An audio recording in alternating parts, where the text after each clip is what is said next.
Day after day, I must face a world of strangers where I don't belong.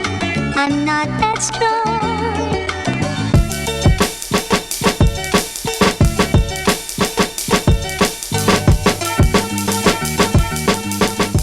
Yo, what up, everybody? It's your boy DreSays, and welcome back to the DreSays Podcast. We are on episode 21. Yes. Episode 21. I have one of the specialist guests I've ever had.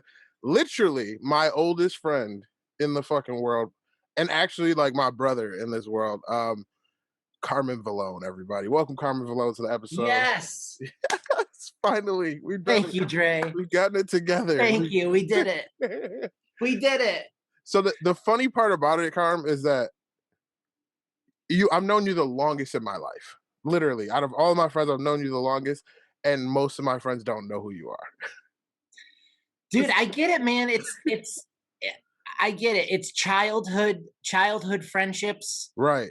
Childhood friendships are different than adulthood friendships. Very, very true. Very true. I think once you get to a certain age, people like you have those people from your childhood that you either keep around or you don't keep around, and sometimes they just don't mix with like the newer people that you're around, I guess. Right. Well, and like you could have a childhood friend, and I have childhood friends that have children of their own. Right. And you see these kids, and you want to tell the kids like, "Hey, I'm friends with your dad," And they're like, "I've never seen you in my life." But you're like, but for like 10 years to go by is nothing. Oh, it flies by, bro. I was doing the math before we got on here. So a little bit of background about me and Carm. Me and Carm have known each other since we were, I want to say like 5 or 6, bro. Wow. Yeah, because my stepdad and my mom got married when I was 5, and we knew each other like 5 or 6. Yeah. Your dad was essentially, I just explained to everybody because they asked, well, who's Mario? I'm like, that's my godfather. Like, there's no other explanation for it. Like, there's no other way to talk about it. He was my stepdad's best friend. You know what I mean? So we've known each other now. I was doing the math in my head. 32 years. That's wild. 32 years. There's some adults that aren't 32 years old. There's some adults that aren't 32 years old. So my dad went to college with your stepdad. Correct. Yeah. So which is crazy, because if anyone knows your dad and my dad, they'd say college. You're right. Sure, they went to fucking college. What would they do? Were they picking somebody up? Right, exactly. Were they dropping off the students every morning? Was that what was going on? They were running an errand at the school? Exactly. Yeah, they went to MCC together. That's the crazy shit about it. And that's the community college in our area. And the reason why we laugh about it is because our dads are like the farthest from studious people. But you said something that and this is kind of the theme. This I hit you up because I was like, the 21 episode number 21. Yeah. I want to come on because one, it's my birthday, December 21st. Right, which I'm gonna ask you about in a minute, because that, to me, that sucks, to be honest with you. It does. It sucks. It sucks. I get gypped out of a present. Exactly. It gets skipped over once in a while. But the number 21. Right. It's the symbol of adulthood. Supposedly, yes. Supposedly. That's when we're supposed to grow up. Yeah. That's when America says, you know, put down the cigarettes you've been smoking since 18. Grab a fucking beer. That's when you're supposed to be, you know what? I can do whatever the fuck I want in this world at 21. At 21. But just because and this is kind of the theme that I was hoping to touch on tonight. Yeah. Just because you're 21 doesn't mean you're an adult. At all. At all. Let me clue you in on something. Just because you're about to be 38 doesn't mean you're a fucking adult. No. At all. I did an episode recently, 18 going on 38. And it was just explaining the difference between me at 18 and me at 38. And there are some differences here and there.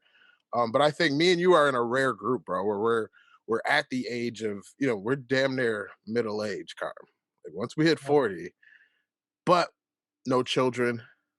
No children. We've lived the bachelor life more than we have the relationship life. Yes. But it's good. We don't live bad lives. We don't live bad lives. Right. Like, live bad lives. It's not boring. It's, it can be stressful, but it's nothing that we didn't create for ourselves. You know what I mean? Like, right. And I'll say this, since we didn't have kids, we still don't look our age, bro. I think we got lucky in that aspect of it. When I tell people that I'm 38, I've had people say, I thought you were 25. Oh, all the time. Well, yeah, because I get a full night's sleep. I get women that hit me up and go, oh, like when they come into my job, they'll be like, hey, you should meet my daughter. And I'm like, oh, really? Yeah, you should meet my daughter. She's in her first year of college. And I'm looking at her like, I should meet you. Like, you're probably closer to my age than your 19 or 22-year-old daughter. Like, what are you talking about? And I do think a lot of it has to do with, like you said, we get full night's sleep. We don't, we're not stressing out over children that we have out here. Like, bro, and here's the thing, man. Like, and this is lately people have been asking me, they're like, oh, how you doing? And I keep saying lately, I go, I'm tired, man. Yeah. I'm tired. I go, I work a lot. I'm up. But then I take a step back and I go, but everybody's tired. Everybody, bro. Everybody's tired. Everybody works. Everybody hustles. Everybody's got the drama. Everybody has a drink or two. Everybody is in the same boat. Yeah. And then I think these people that have 2 or 3 kids. How, bro? How are they doing it? I wake up every day, and when I wake up, I stand up and something pops in my body. I'm like exhausted until I get into the shower. I'm not really a coffee guy, but like if I do get a coffee, I start to feel a little bit better. Then I get to work and I'm like, fuck, man, that wasn't a long enough time away from this place. And then I go, well, what about the people that when they get home at night, don't get to just come home, work on the shit they want to work on, and then go to sleep? They got to come home, make sure the kids are good, make sure the fucking dogs are fed, make sure, the house is clean, their spouse that they have one is taken care of. Then they get the little bullshit 8 hours of sleep and then have to go back at it all again the next day.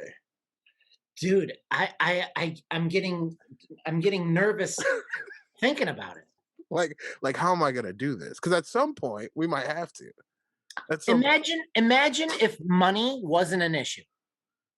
Yeah. If you were rich and money wasn't an issue, yeah, but you still had 2 or 3 kids, yeah, you'd still be tired.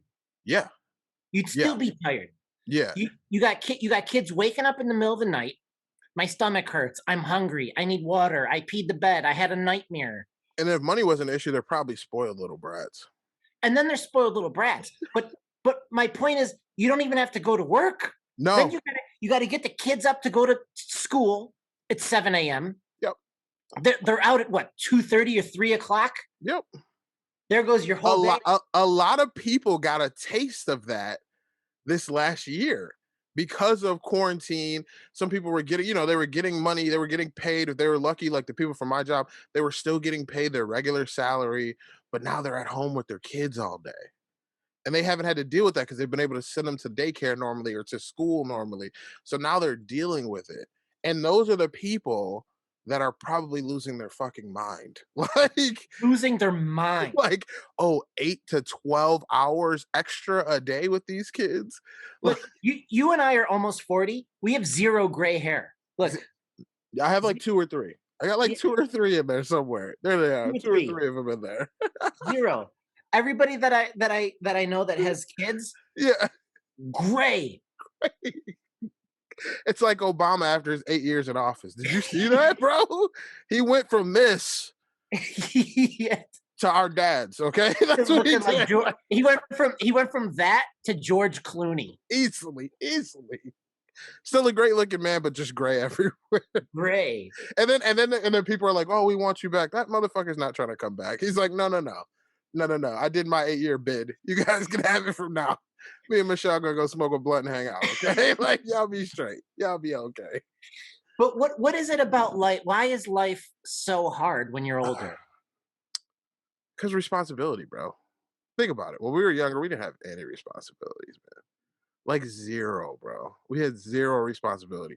And we lived a great fucking life. Like it's it's crazy to explain. Like I try to explain to people again when it comes to you and like your dad and stuff like that. Like I try to explain to people like at the time I was living in the hood and your dad had this beautiful house in Penfield. Mm-hmm. And also he was the rich guy. Like all the money in the world. We did whatever the fuck we wanted to do. We never had to worry about anything. So we didn't have like any worries. Right. I didn't know what a fucking mortgage payment was. I didn't know what a car note was. The only thing I had to do was go to school Monday through Friday. So then on the weekends, I could hang out with Carmen Mario. That was it. That's all I had to do. Now that I've gotten older, it's like, fuck. The first is here already? Like, you motherfuckers didn't take enough money from me last month? What do you mean I got to pay for insurance just in case shit happens? Like, dude, what do I you get mean? it, man. And a little something for everybody that is watching that might not know us growing up. Oh yeah. I'll let you fill in the details, but yeah, for you and I growing up and the group that we were with, my dad's house was a wonderland. 100%. It was 100%. It was so my dad sold cocaine. Let's be real. Okay. All right. We're gonna Be keep it real. 100. We're gonna keep it 100 now. We keep it 100 on this show. We keep it 100. Right. I love him Right? to death. He knows it. Sold cocaine. Yeah. Used the money to buy businesses, Multiple businesses. buy buildings, buy Yeah. homes, buy houses, buy property. Correct. And for people like you and me, Yeah. we were children at the time. Yeah. And we didn't really 100% comprehend what was going on at the time. No. Mm-mm.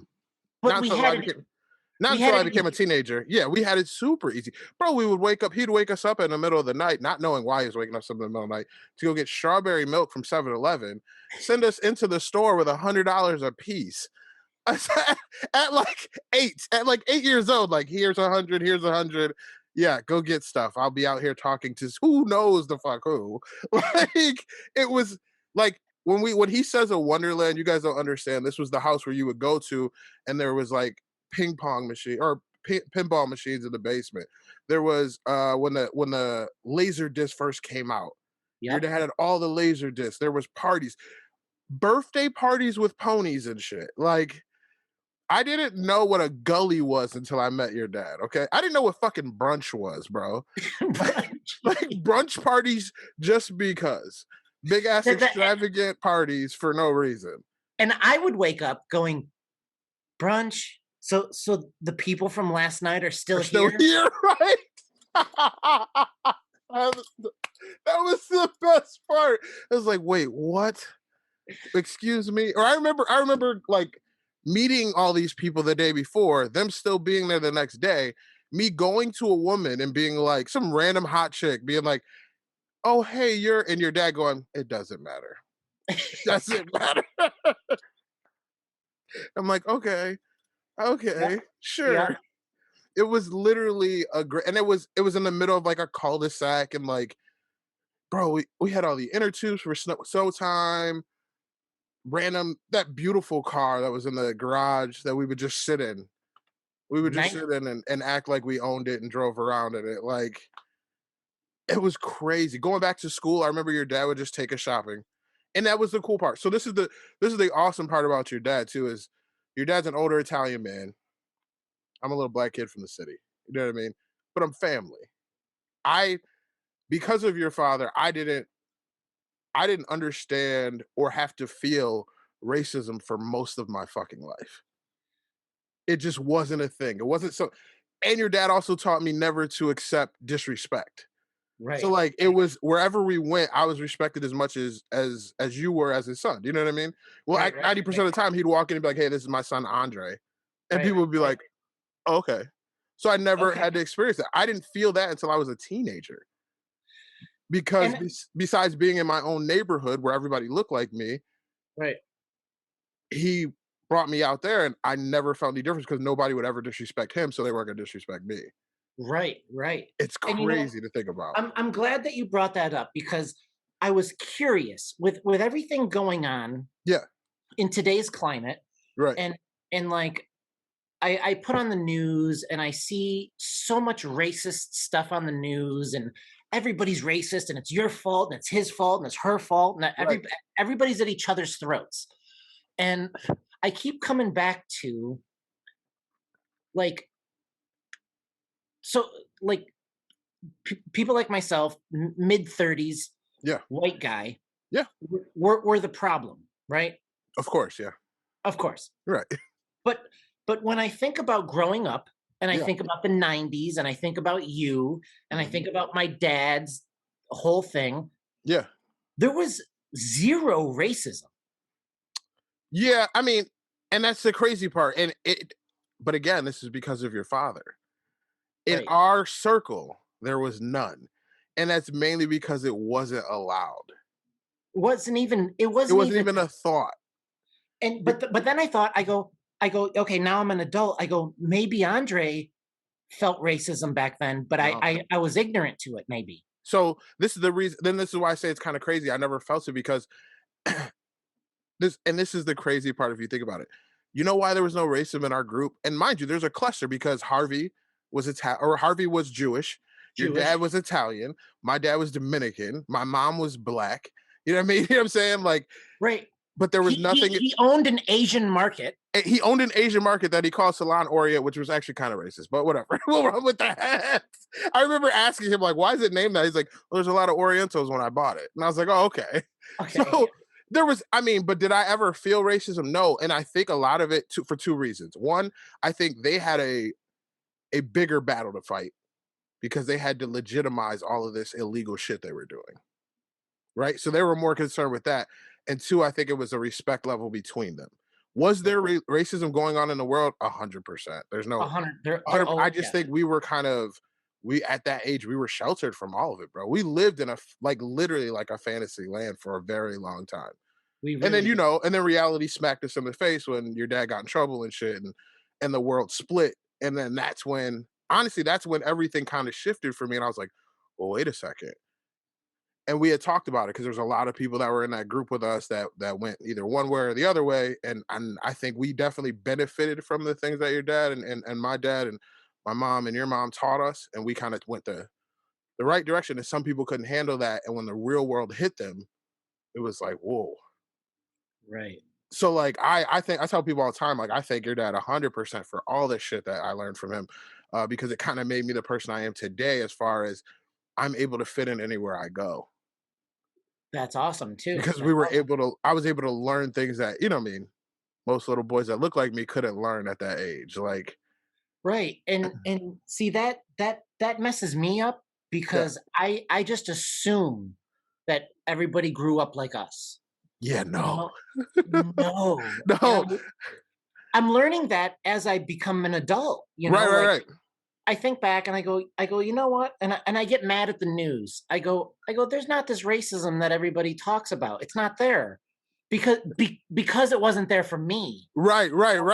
And that's something that you have to learn now as an adult. There's things that I'm seeing that I'm starting to learn that frustrate me even more and more because I didn't have to see them. You know what I mean? And now that I'm seeing them, a lot of it hits me like, well, what the fuck? Like, I don't understand. Like, I don't get why someone would just feel that way about someone just because they look different. Right. Where like, for me, like for one person, it may be, oh, he looks different. That frustrates me. For me, it'd be like, yo, he's a disrespectful fuck. That frustrates me. You know what I mean? So some people have different ticks. And unfortunately, a lot of people that look like you don't like other people that don't look like them. You know what I mean? Like, and it blows my mind. Like, dude, that blows my mind. It makes no sense. Like, and it's crazy because then you see friendships like mine and yours. You know what I mean? And you wonder like, how the fuck? Like, if people could just open their minds, they may be able to learn something awesome from somebody else. Right. They may be able to enjoy a different culture or a different way of living if they could just open up and relate to each other and understand each other. But unfortunately, we don't live in a world where people are open-minded enough to do that. You still have people out here that are hating people because of their sexuality. Right. Because of the color of their skin, because of the way that they talk, what neighborhood they live in. Bro, it's so annoying. It's so annoying. And growing up, that wasn't around Not us. me, at least. Yeah, it no. wasn't around me. No. Like I wouldn't think like, oh, I'm hanging out with my black buddy, or I'm hanging out with my Jewish buddy, or I'm hanging out with my Spanish buddy, I'm hanging out with these Asians. It was just, I'm hanging out with Dre. I'm hanging out with, right. So that's what, and that happened at a crucial point in life, childhood, which is when things happen, and is in childhood is when people become racist, or their minds are made up on certain things. So this is why I tell people all the time, humans are not racist. Humans are not made to be racist. We're born pure as a motherfucker. Right. We ruin children. Yep. We as adults ruin children. The things that we set in children ruin children. And that's why I have to be like cognitive and mindful when I'm around my niece and nephews, that even if I do feel a certain type of way about somebody, I have to watch the way that I speak about them, because I don't ever want them to have that, even the slightest bit of hatred for someone just because they're different. Right. And they're kids, so they'll pick up on that, and they act on what they see. Again, we were fortunate enough to be around people that didn't feel that way. Right. Yeah, there was a couple of jokes thrown here and there, but there was no ill intent around it. Even after people would fuck up multiple times. I remember that. I remember people would fuck up multiple times, and your dad would just be like, and brush it off because they were family. You know what I mean? Like, we'll figure it out. Like, we'll get it fixed. We'll figure it out. It's okay. It's just money. Like shit like that. It's just money. It'll come back. There's no big deal. Like, and my dad would make fun of us, or make fun of me, or make fun of you, or make fun of Sarah, or make fun of Eddie or Preston. My dad would make fun of us to a point that, like, all walls were torn down. There was you could not be insecure or shy or bashful around him. It was like, you're gonna either fit in or I'm gonna make you fit in. Like, so I don't know, man. It's weird. So now that we're adults, and I look at it and I go, was that right? Was that wrong? Was how am I now? What kind of an adult did I turn out to be? But when we had talked before, you said it best. People took from that experience what they took from it, and they turned out the way they turned out because of it, good or bad. And it sucks, because to me and you, it was amazing. Right. Maybe not to everybody. Right. Maybe not everybody took it the same way that we took it. Maybe not everybody walked away with the lessons that we walked away with. Like, it's you never know, because the human mind's so fragile, bro. Like, especially at a young age. I like to believe everybody came away from it a better person. Right. Because I know I did. I know you did. You know what I mean? Like, you're doing for a living what you love to do. By the way, we never got into that. Carmen's a comedian, y'all. Like, if you can tell so far. Yeah, Carmen's a comedian. He's doing exactly what he loves.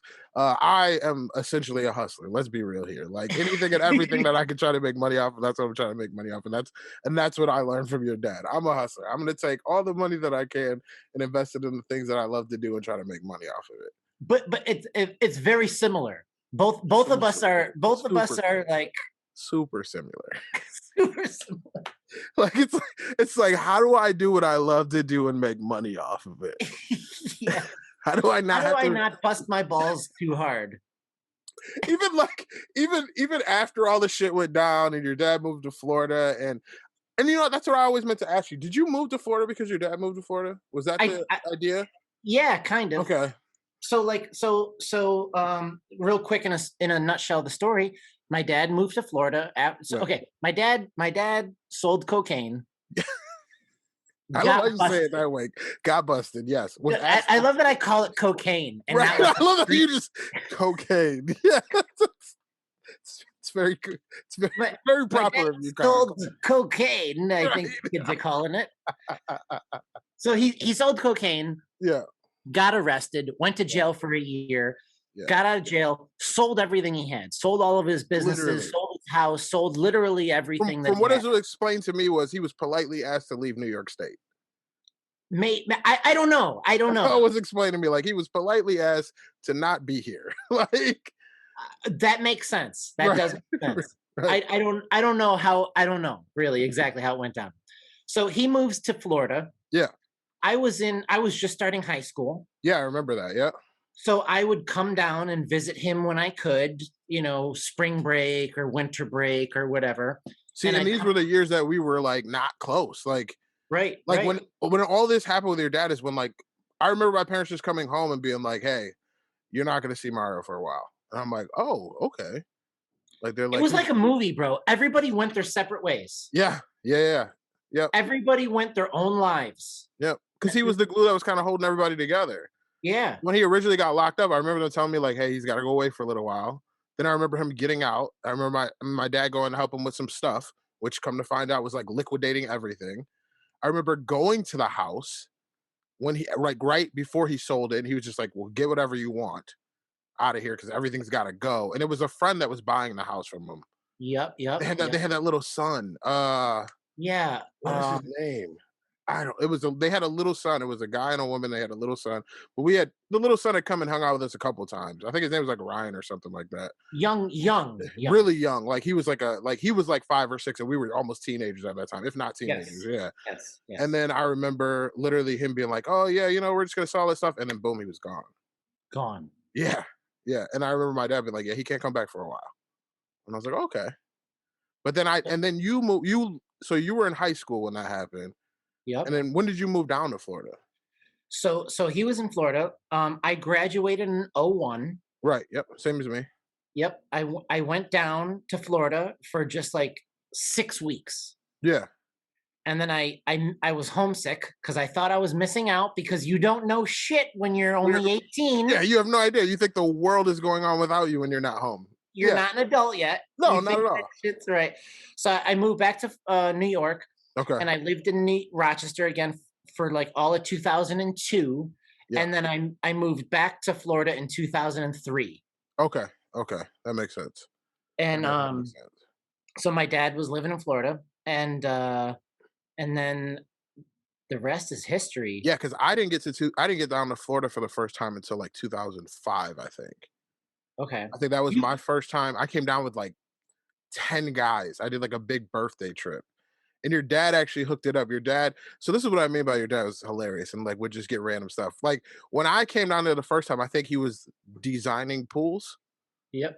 Yeah. So he was designing pools for a little while, and he would like show us like, "Oh, this is Tiger Woods' place and Shaq's pool. We did this pool, we did that pool."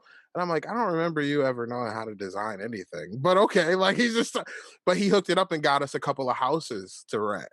Wow. Like in like a villa area or whatever. And then he actually got me a good deal on 2 SUVs for like the vacation. So there was 10 of us down there. We were all having fun. And literally from that moment on, I was just going back and forth to Florida. Like, that's awesome. My business partner had moved down there too. So like, I think Terrell moved down there in like 2002, 2003.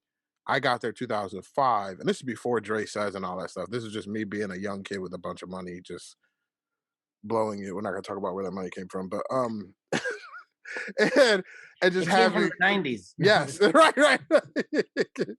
From old assets. No, we were just down there blowing money and having fun. And then I remember going down a couple times, and then you being like, "Yo, I live here. You want to hang out?" I'm like, "Oh yeah.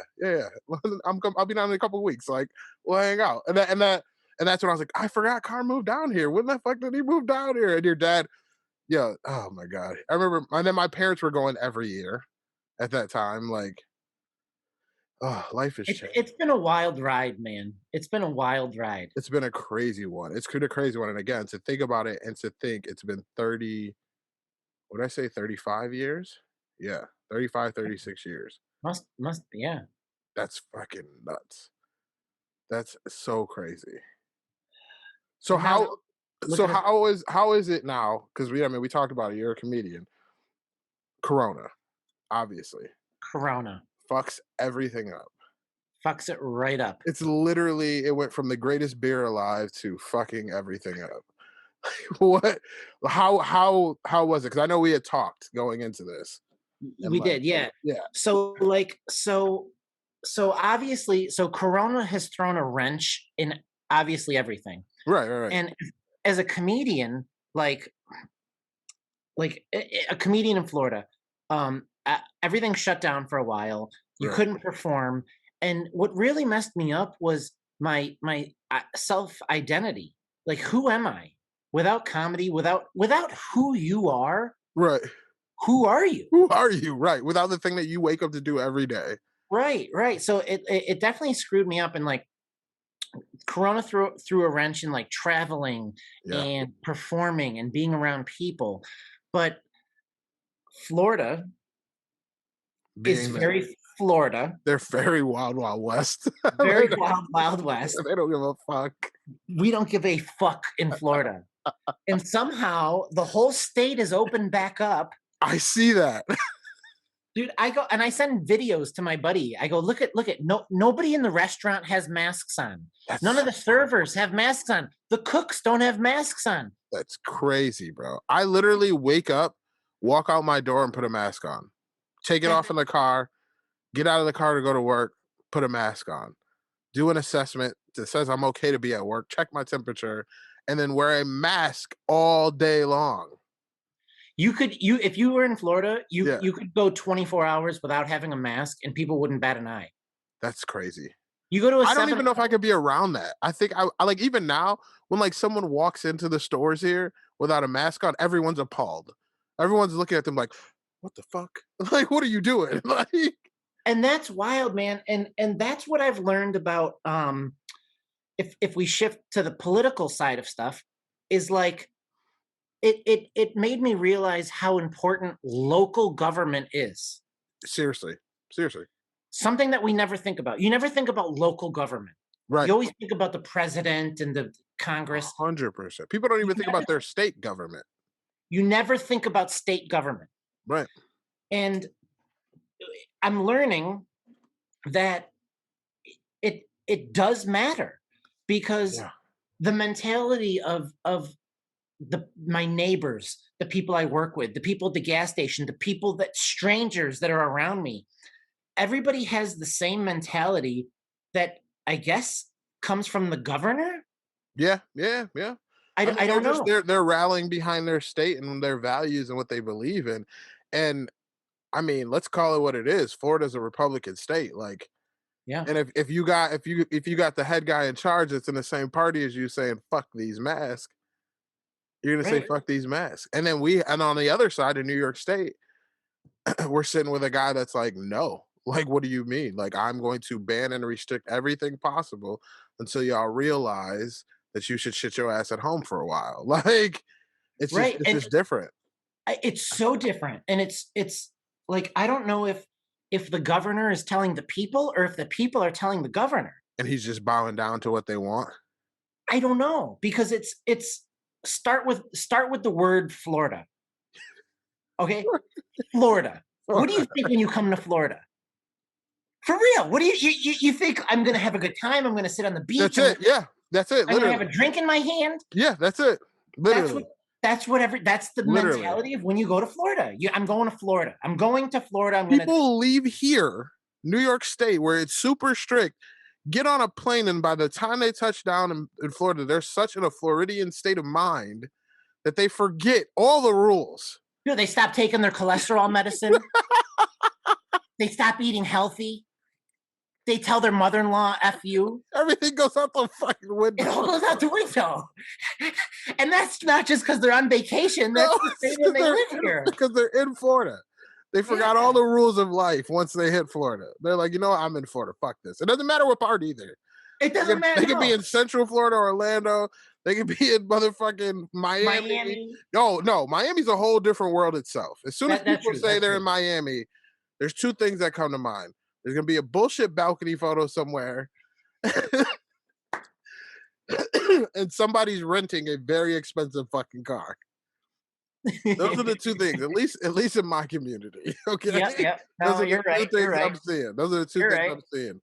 And somebody's going to be on a beach somewhere. You know what's crazy?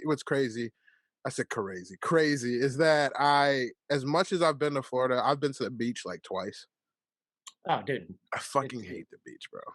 Dude, I hate the beach, dude. I hate the beach. Okay, I can't stand it. I hate the beach. People are like, you don't want the sand in between your toes. No, what the fuck? No. It's like stepping on a cracker with bare feet. and you just got random shit all over your feet now. Like, what? No one wants that. I don't care what anybody says. Dude, I don't care what anybody says. The beach sucks. You know what happens when you go to the beach? You get sand in your eyes. Yes. Okay. You automatically have sand everywhere, and then it's in your shoes. Yep. It's everywhere. Nobody's having a good time. It's like like you went to a strip club when you have the glitter on you afterwards. Yeah, that's what the sand is like. You're just trying to get it off of you. It's terrible. Oh my God! But it's Florida. It's Florida. But now this is what I'm going. So the reason why I brought this up was I'm trying to think of how to word this properly. Yeah.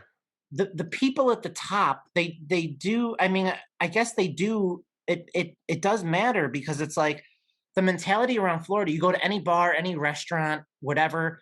Everybody's got this blasé attitude, right, about the masks. And it's not like it's a joke. It's not like people, bro. I have friends in New York that died from this. Like, it's real. Like, this is a real thing that's going on. Which I get that. I get that it's a real thing going on, and I've known people that have died from it, like just recently, right, within the past week. But at the same time, I'm like, is it as bad as they're making it? Like, I'm at the I don't know. None of us know.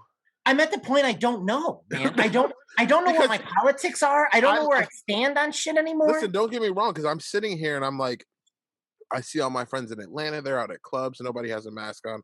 I see all my friends in Miami. They're out on the beach. They're at the clubs. No one has a mask on. But yet I'm not seeing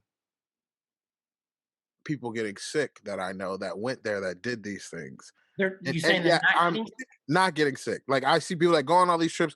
They come home, they're fine. Right. But then I have to be secluded and away from everybody and away from my parents because they're older, wearing a mask all the time. And I'm sitting here and I'm like, well, my fucking luck. The moment I decide to say, fuck these masks, I'm going to get sick. Right. But no one really knows. There's no, like, that's the scariest part about this whole thing is no one really knows how it works. No matter what they tell you, no matter what they say, no one, now they're saying the CDC says you should wear 2 masks. And I'm like, we can't even get the people in Florida to wear 1 fucking mask. You think people are going to wear 2 masks? Like, there's no way. There's no way. I can't. When this one comes out, everybody in Florida is going to hit the unlike button. Watch. They're like, fuck Dre. I was an honorary Floridian and not anymore. I'm like, nope, fuck him. Nope. I'll make sure to share this twice so we get the like. Appreciate it.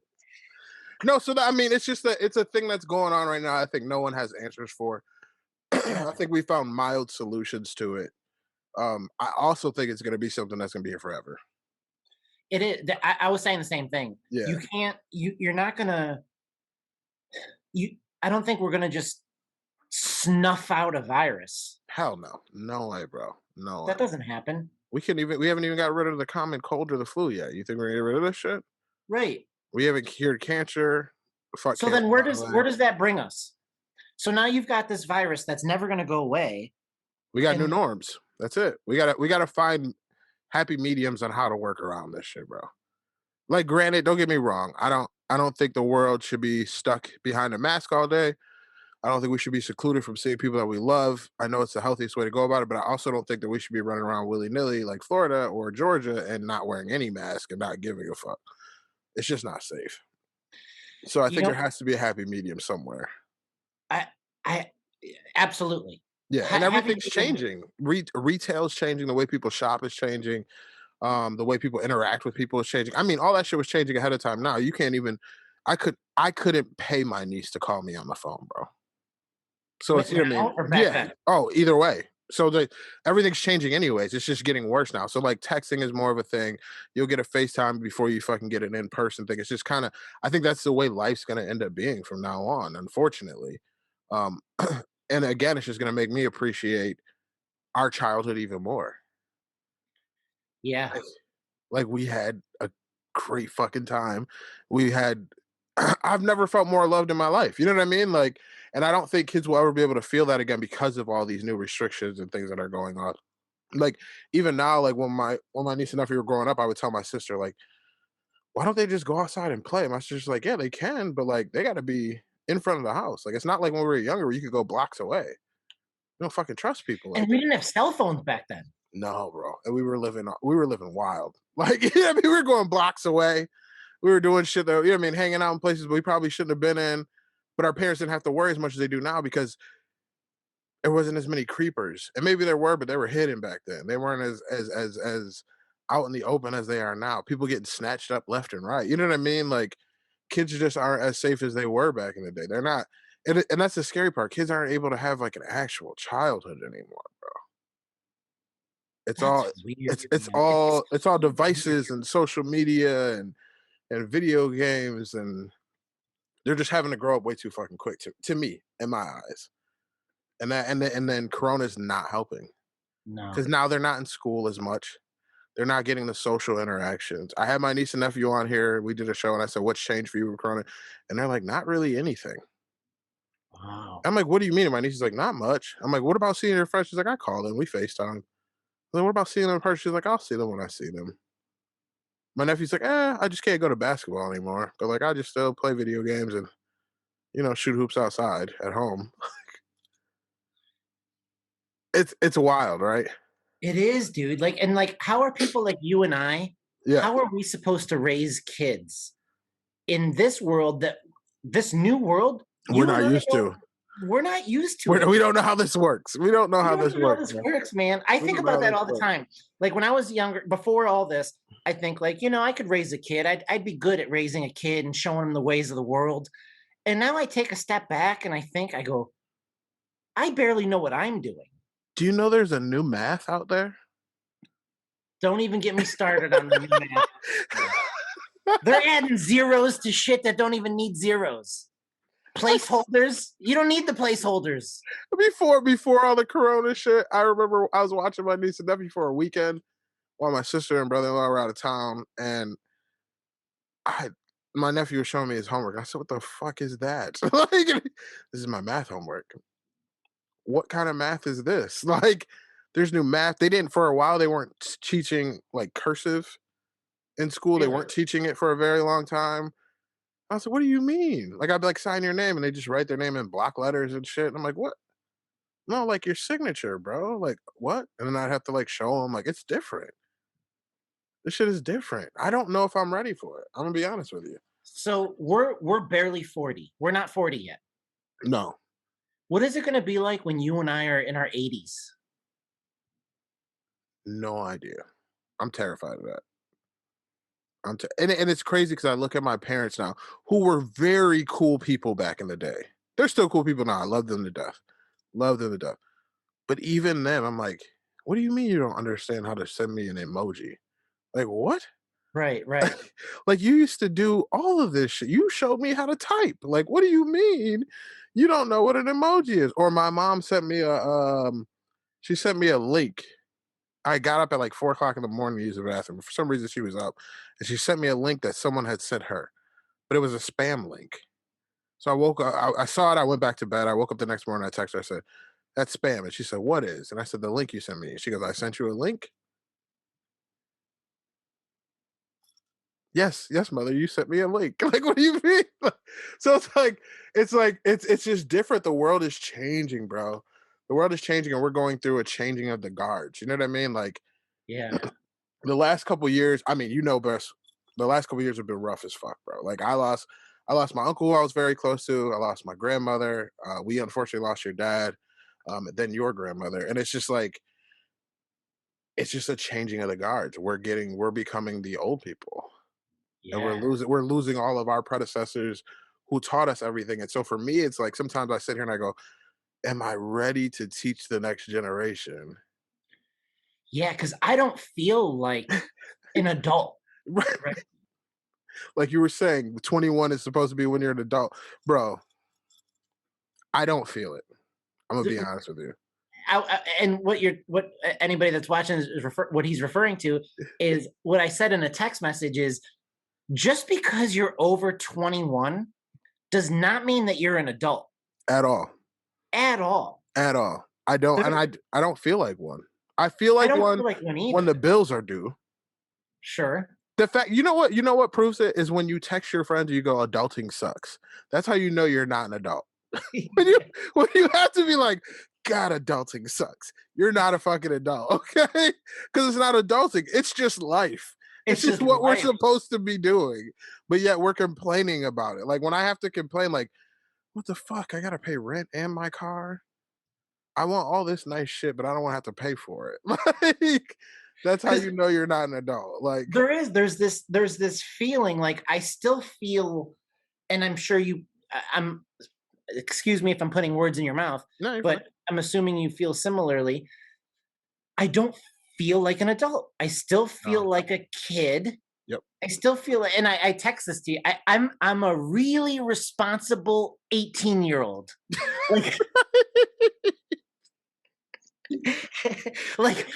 I'm an adult, you know, but like I'm like still like I goof around and I fuck around, but I'm still like, oh shit, the water bill is due. Dude, right. I still gotta, you know. I'm down to my last roll of toilet paper. I better get some so that I'm not stuck on the toilet with no toilet paper. Okay.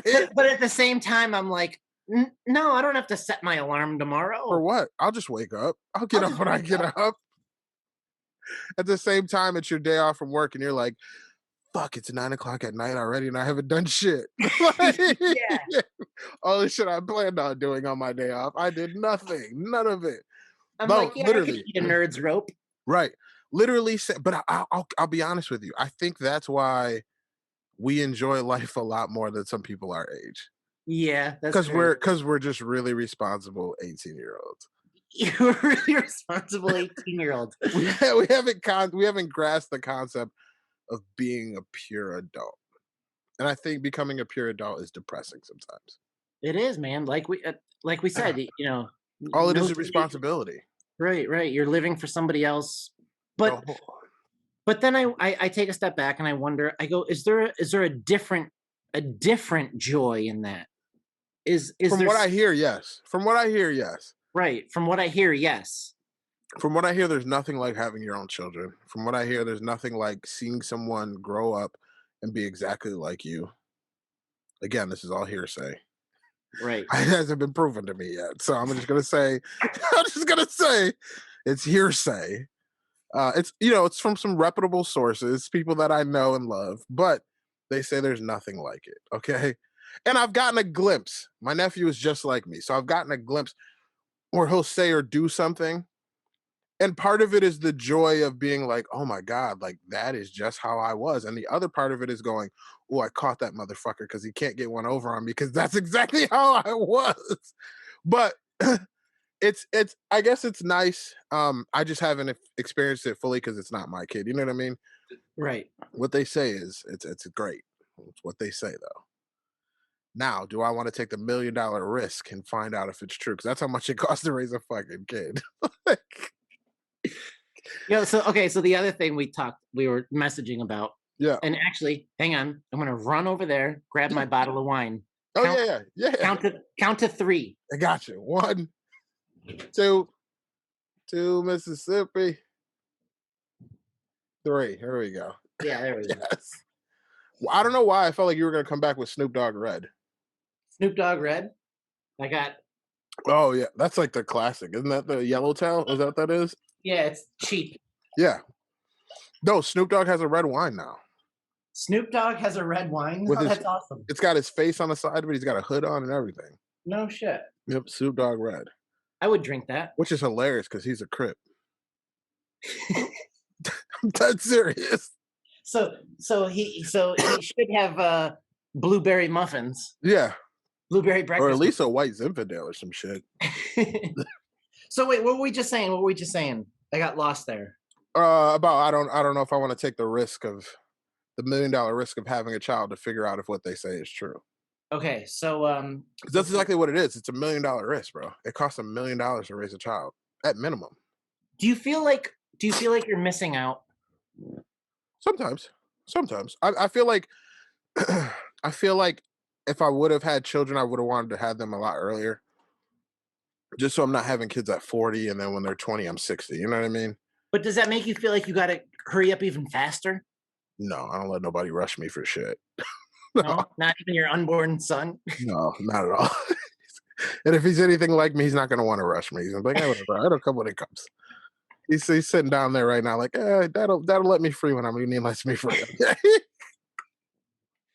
No, I mean, I do have fear of missing out sometimes when it comes to children.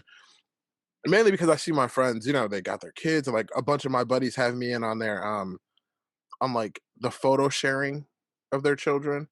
So like every time a photo comes in, like their kid is on there, and I like see it, and I'm like, God damn, like 3 months has gone by already. They're huge, and they look just like them, and I'm like, that would be nice. That would be nice. So this goes along a lot with the theme of your whole show, right? Okay. Yeah. So at what point do you feel like at what point do you feel like you've had enough of like single life Dre? At what point? Because so like I've been doing the same shit for a while, right? And like at what point, like, okay, if you had a cupcake, you'd be like, this is great. This is a great cupcake. It's sweet. It's sugary. It's all everything chocolate. It's everything I want, right? Yeah. But like after 50 cupcakes, you're like, oh, it's just another cupcake, right? Like I don't really want this cupcake.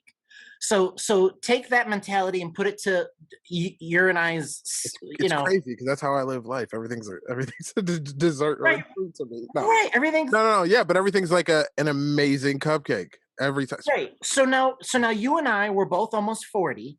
Yeah. So at what point do we both take a step back and go, okay, I've been single, I've been out to the bars, I've dated a bunch of women, I've done this, I've done that, I've had all these cupcakes. Right. So when do I say, okay, I'm done having dessert. Right. When's my meal? Yeah. Right. I honestly think I'm getting closer and closer to that.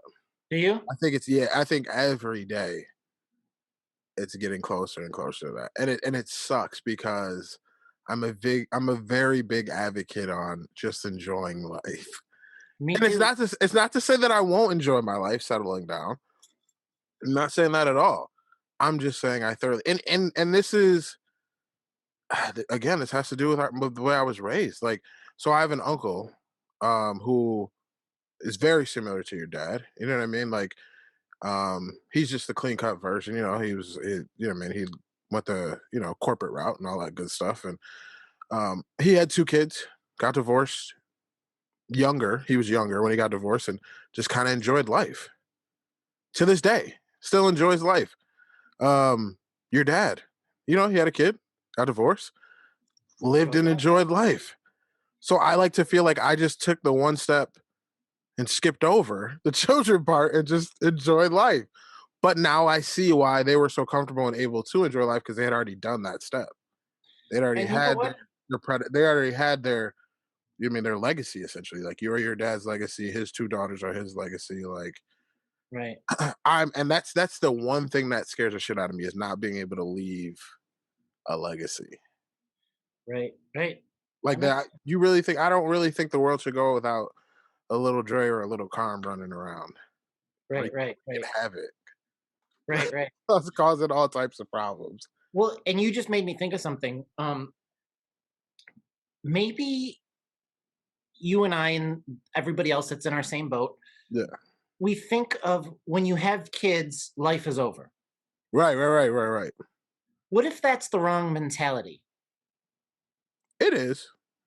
There's no what if. It definitely is. Because you're supposed to, like, when you have kids, you're supposed to be starting your new life. Right. Life's going to grow. That's when more experiences are going to come. That's when you're going to be able to teach the things that you learn to this moldable child. Right. There's a lot of young single men out there that go, I don't want to have a kid because then my life is done. Right. But what if those are the best years of your life? And we're just missing out on them. We're just missing out because we're ignorant and thinking that. Right. Leave it to Carm to come on my show and fuck everything up. Thanks, bro. Thanks. You're like, I've had it right for 20 episodes. Just fucking it all. No, you're probably right, to be honest, man. And it's crazy because everybody knows who knows me or anybody who's been watching the show, I fucking love kids. So it's not the fact that I don't love kids. I love kids. It's just the scary part is finding the right person to have a kid with. How do you do that? Everybody falls short of my standard. So then what? No fucking clue. Dre, then I see these people knocking up these broads. Yo, and then you gotta bang down doors to try to see your kid, or vice versa, or some dudes just don't even want to see their fucking kid. Like I don't want to have to beg someone and plead with someone to see my fucking kid. Right. Cause I will, bro. I'll go to jail over not being able to see my kid. I already know it. Like I went through the phase of not having my father around. You know what I'm saying? Like, there's Right. no way in hell I'm gonna allow that to happen to my child. So it's like I'm super picky about who do I want to have a kid with. And I'm gonna be real. A lot of my choices in the past haven't been amazing, and that's why I don't have kids with them. You know what I mean? Right. The heavens. Like, so I don't know, bro. It's scary. It's so scary. It's who knows? Who knows? I think I don't think I'm gonna get out of this world without a child. I'll tell you that. I think it's You gonna don't think you're gonna get out of this? no, it's definitely gonna happen. It's definitely gonna happen. I'm just hoping that I've done my due diligence to make sure it's with the right person. With someone who has the same ideologies as me and wants to raise their kid the same way. Because like we said before, kids are molded by their parents. Kids come into this world pure as shit. We fuck them up. The adults in this world fuck these kids up. So as long as I can have a kid with somebody that I know is not going to fuck them up, I'll be happy. I'll do it. I'll be happy. All right. Question for you. Sure. Top 5 things that are important for your kid to grow up with, or the ideologies for your kid to have. I want my kids to know that they're loved no matter what. No matter what their sexual orientation is, no matter what they're into, they're loved. I want them to be their own individual. So you gotta have your own style, love who you want to love, do what you want to do, right? Respect. Giving and receiving. I want my kid to give the respect and be respected by everyone, including his parents. There's a lot of disrespectful parents in this world that treat their children like fucking slaves or kids for their whole life, and that's not the way it should be. A sense of humor has to be there. Yeah. Gotta have a sense of humor.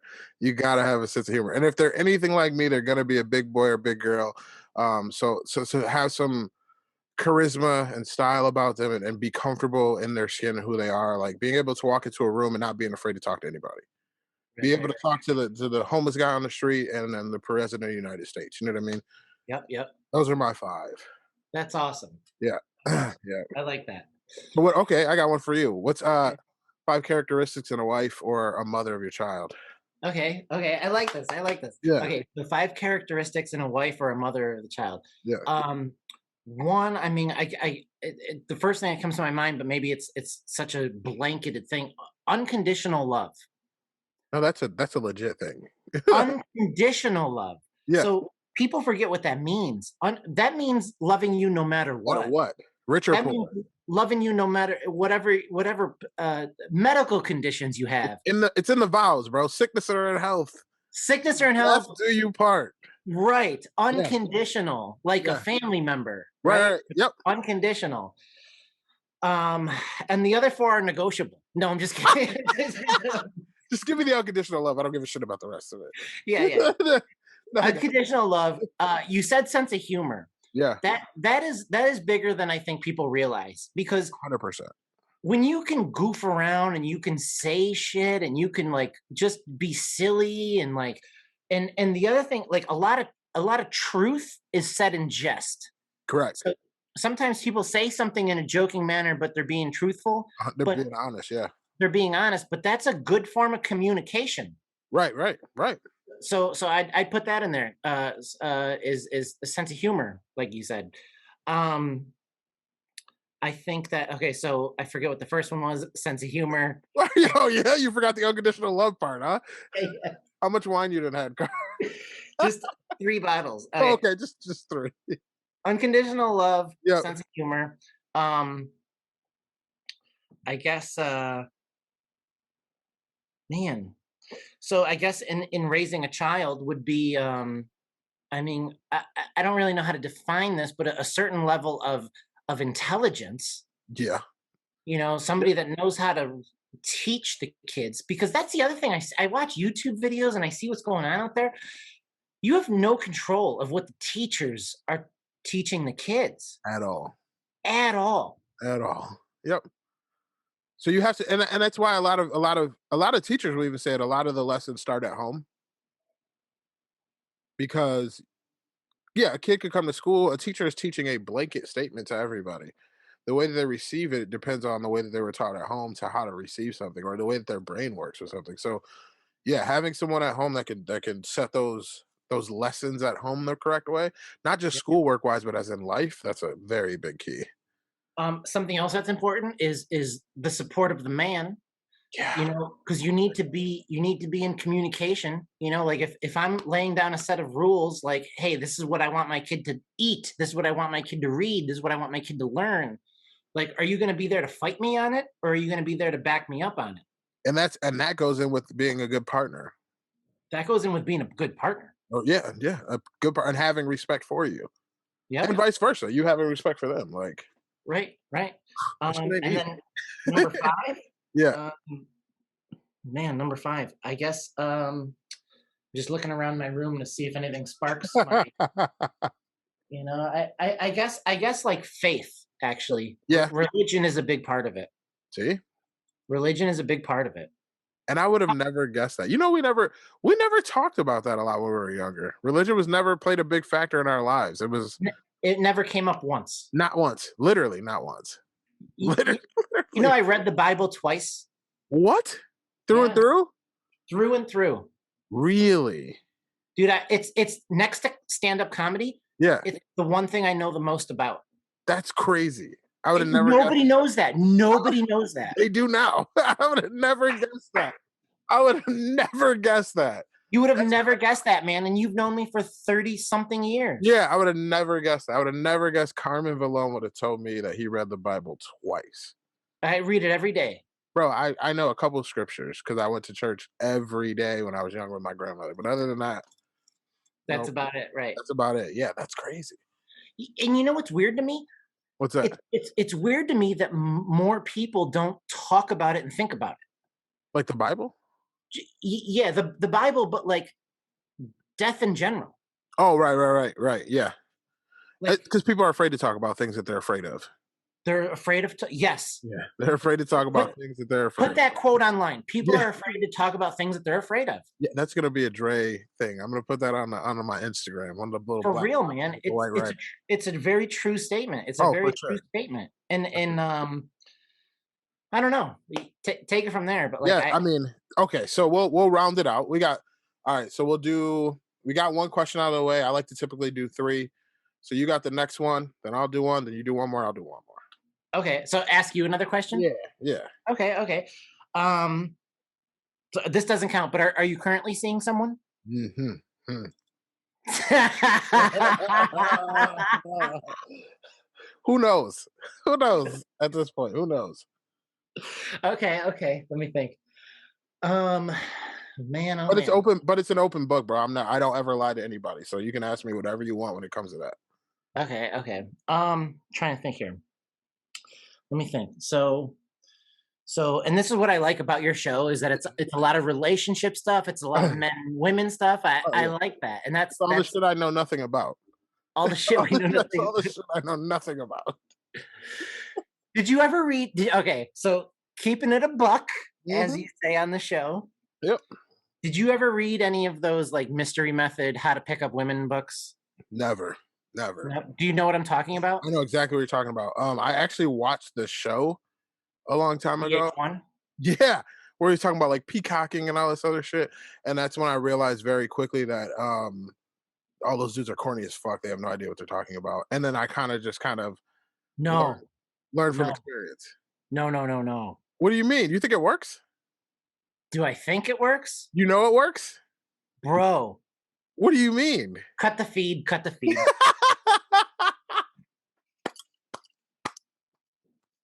You think it works?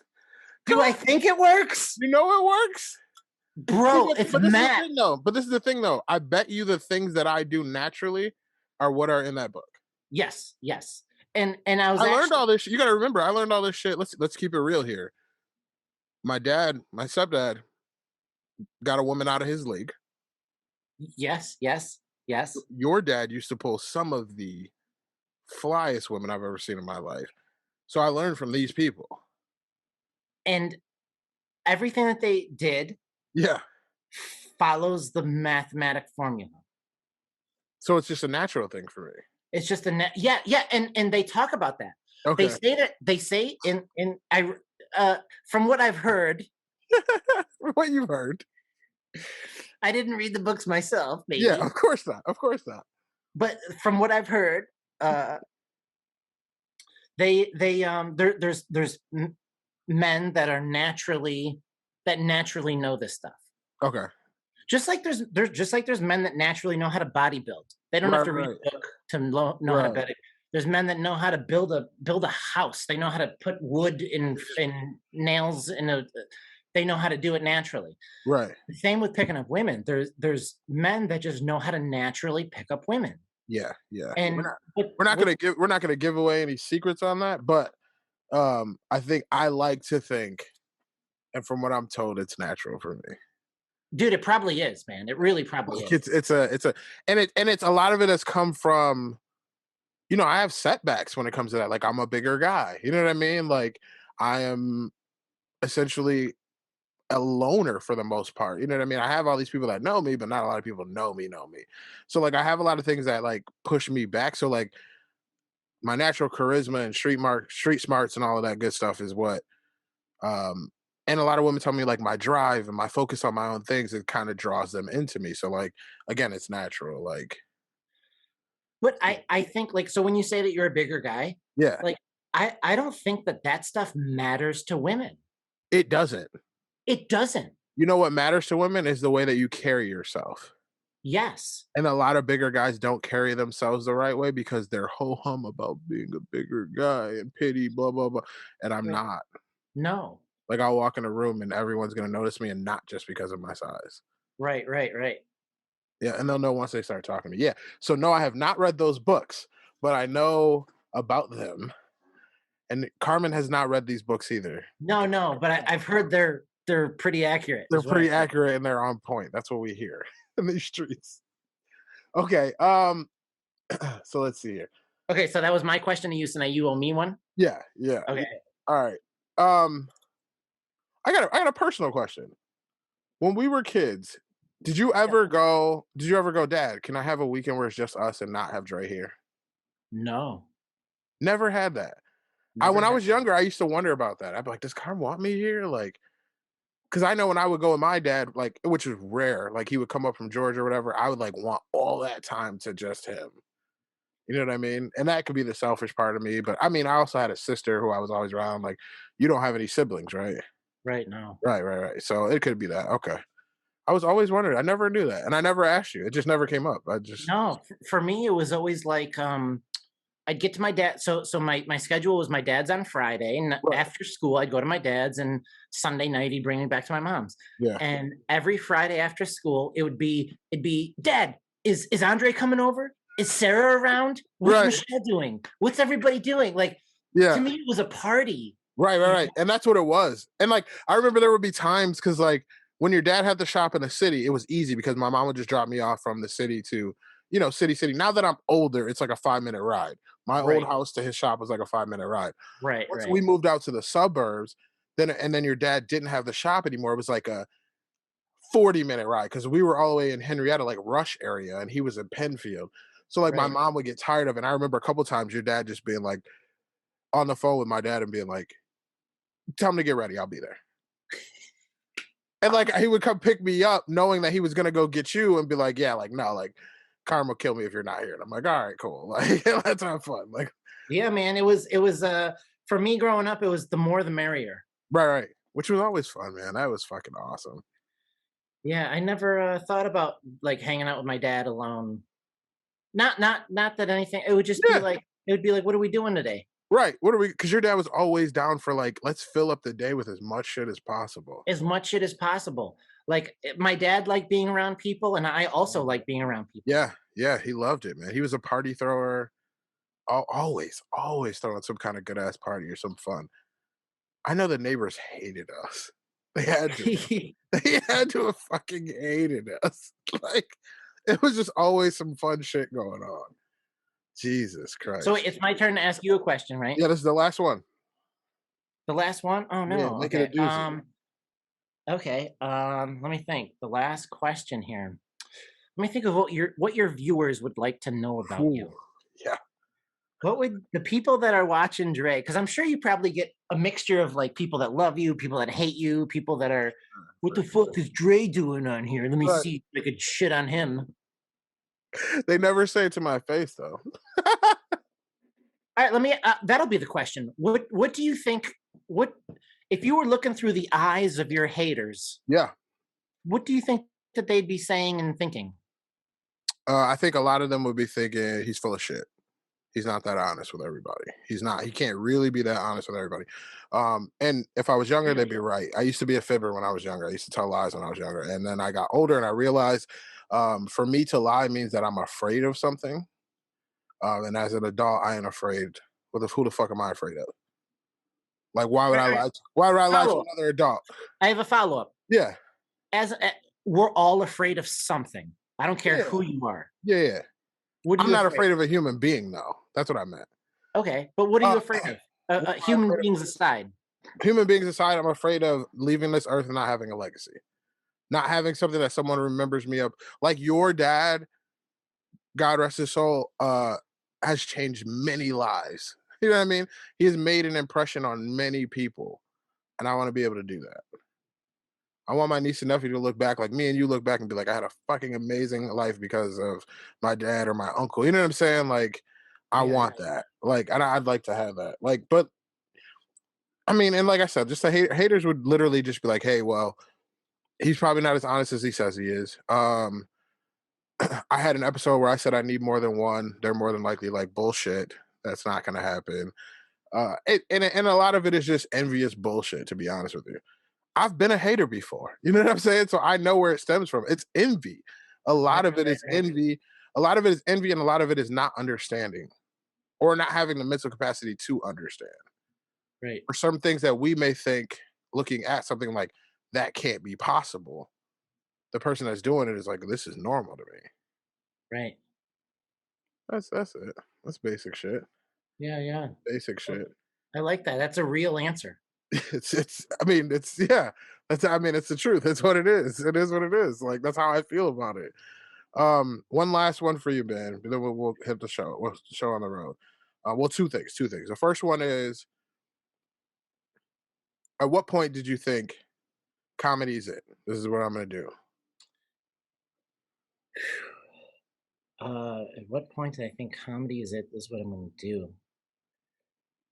Man, my story in comedy is very unique. Yeah, I don't know it, so I need to know.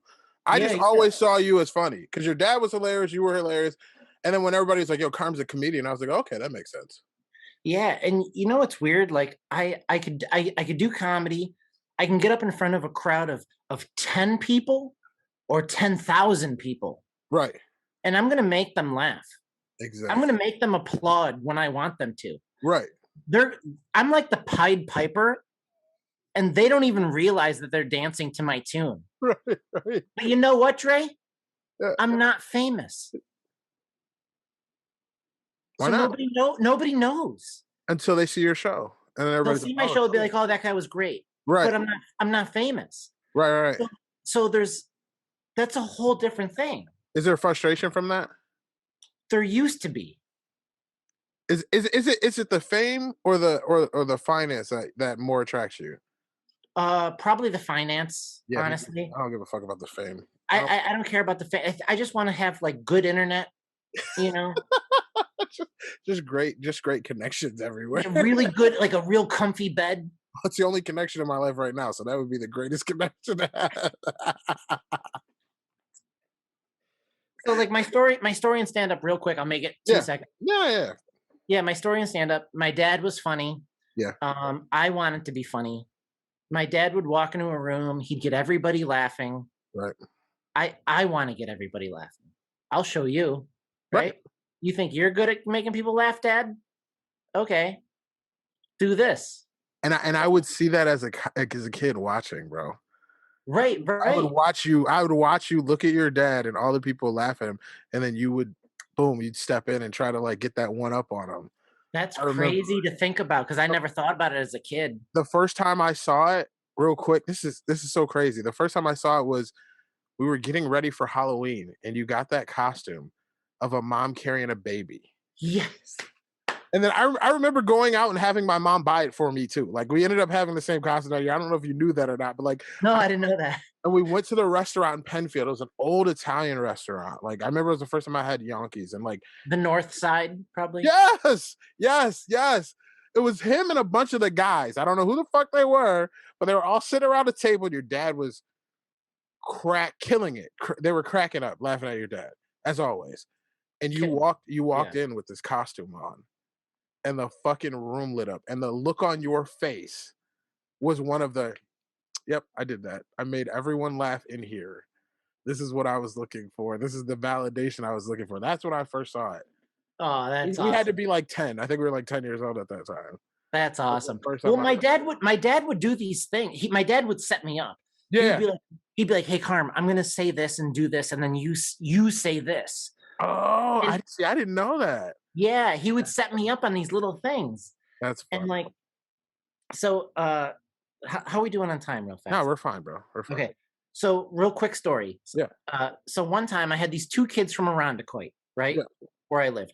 Yep. They were at my dad's house, right? I'm sitting there with my two buddies from Irondequoit. We got the house to ourselves. My dad goes out to dinner to the North Side with his girlfriend. Okay. He calls me up on the house phone, and he goes, Carmen, he goes, when you hear the garage door open, because it was different then, there wasn't the cell phones. He goes, when you hear the garage door open, turn on the Playboy channel, put the remote control down, and walk away. Walk into the kitchen. Right? Did you ever hear this story? Yes. Real quick side note, I saw my first naked woman on paper, video, and in the physical flesh at your dad's house. Just putting that out there. Before teenage years. Just putting that out there. But okay, go ahead. So he tells me on the phone, Carm, he goes, when you hear the garage door open, put the Playboy channel on, put the remote down, walk away. I go, okay, right? Yeah. So sure enough, I hear the garage door open. My dad's coming home from dinner with his girlfriend. I turn the Playboy channel on. I put the remote down. My two friends are just fucking hilarious. Yeah. They're like, oh my God, there's naked girls on TV, right?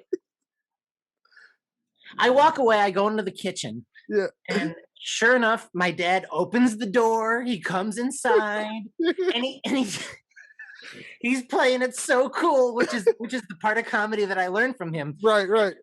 Hey, the dinner was great. He's pulling chicken parmesan out of the to-go bag, and here's a side of pasta marinara, right?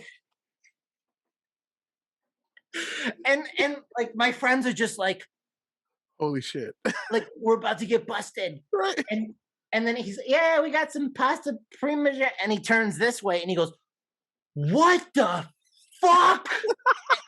Because there's naked women on TV.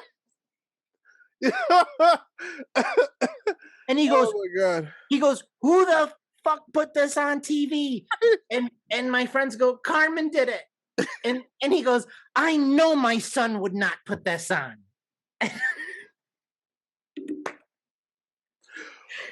Dude, these two guys panicked. Yo, they probably lost their shit, bro. Dude, they panicked so hard, man. But it was a life lesson because he told me like as soon as they, like, it was a funny gag and everything, but they both said Carmen put it on. They snitched on you. They snitched on me. Yep. And it was a life lesson. As funny as it was a life lesson. Yeah. And I remember my dad told me when your dad got caught. He told me, yeah, Mario was so good at knowing who he could and couldn't trust. He's like, but someone told on us. Wow. He said, someone opened their mouth. There's no way he would have gotten caught otherwise. And he was like, that was the good and bad. He would know who to trust, but he was also so loving and caring sometimes that he would let it slip his mind. Like, this is so natural for him to do that, like, he never thought like someone would turn their back on him. Right. So yeah, that's great. That's crazy. Man. That's wild, man. That story though, that's fucking hilarious. Because I could see your dad doing that. Put the Playboy channel on, just walk away. You can't do that nowadays. No, you can't. You can't. No. I think a lot of shit that we did back in the day wasn't okay. But it was fucking hilarious. Bro, man, this was awesome, Carm. This was awesome. Dude, from episode 1, I've been thinking about this. Have you really? I have, man. I'm so excited we got to do this. This is fucking awesome. And it could go for hours. That's what people understand. Like, we haven't even touched the surface of us as kids. Like, you know what I mean? So like, we could go for hours, but I don't want to keep us forever. I hope you understand, bro. Like, I hope you understand how much love I have for you. How much love. Oh, dude, the feeling is mutual, man. It's crazy, man. It's crazy just to see where we're at today. Because we definitely could have went the wrong way.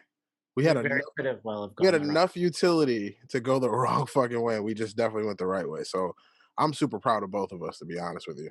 Me too, man. Me too. And let me give just a little quick, a quick little like life advice for anybody that's watching. Yeah. Anybody that has an old friend out there that you haven't spoken to in a million years, like, it's okay, right? Like, even if you have a childhood friend that you haven't spoken to in a while, you guys are still friends. Like, hit them up, say hello, send a text, do a video call. It doesn't have to be weird. It doesn't have to be like, oh, why is this guy calling me? Yeah. Reconnect with an old friend, man. Yeah. You know, like, you're not guaranteed this forever, bro. You're not guaranteed this forever. Yeah, unfortunately, we're not guaranteed this forever, man. No, man. And I love what you're doing, dude. I love your whole show. I love your vibe. I love your theme. I put it on when I'm like cleaning my room. I put it on when I'm driving. Like, I love that you're bearing your soul on this podcast, man. It's just been so many years of DreSays, and like, people don't know who Andre is. So like, right, with the pandemic happening and all this shit and me losing people, like, I mean, we went through some shit in 2019, bro. Like, yeah, 2020 sucked, but 2019 sucked, bro. So we lost a lot of good people in our lives, and I just was like, I'm not gonna go out like that and not have people know who I actually am as a person. Yeah. That's what started all this. So, but again, awesome. Guys, this is Carmen Vallone. Well, yo, what's your @? Give me your @ so I can @ Carmen Vallone on everything. On everything. I'm gonna put it on everything. I'll put it in the comments and all that stuff, and then we're gonna circulate this around. Bro, I love you. I appreciate the shit out of you. I love you, buddy. All right, man. Day after day, I must face a world of strangers where I don't belong. I'm not that strong.